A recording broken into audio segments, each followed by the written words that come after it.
मैं नमस्कार संजना यादव अपने यूट्यूब चैनल पे आप सबका स्वागत करती हूँ। दोस्तों अपने यूट्यूब चैनल पे एक मैं नाच गीत लेके आई हूँ धमाके के साथ। अच्छा लगे तो लाइक सब्सक्राइब शेयर कमेंट जरूर करिएगा दोस्तों। तो चलिए, पति पत्नी का हंसी मजाक वाला गीत है, तो चलिए सुनाते हैं कि कैसा लगा पति पत्नी का हंसी मजाक गीत।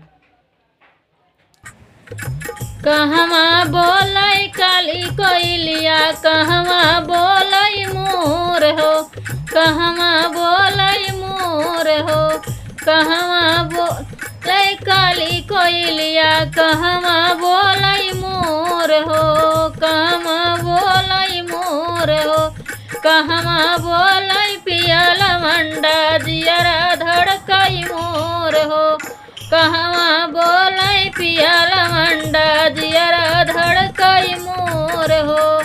बाग में बोलै काली कोइलिया, छत पे बोलै मोर हो, छत पे बोलै मोर हो, आंगने बोलै पियल मंडा जियरा धड़कई मोर हो, आंगने बोलै पियल मंडा जियरा धड़कई मोर हो। कहाँ बोलै काली कोइलिया, कहवा बोलै मोर हो, कहवा बोलै मोर हो, कहवा हंसै पियल मंडा जियरा धड़कई मोर हो, कहवा हंसै पियल मंडा जियरा धड़कई मोर हो।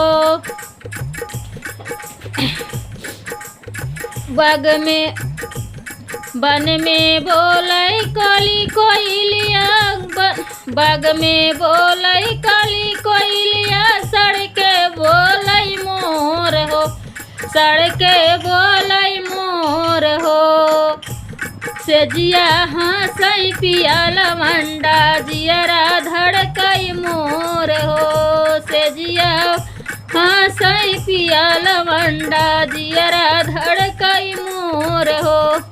कहवा बोलै काली कोइलिया, कहवा बोलै मोर हो, कहवा हंसै पियल मंडा जियरा धड़कई मोर हो, कहवा हंसै पियल मंडा जियरा धड़कई मोर हो।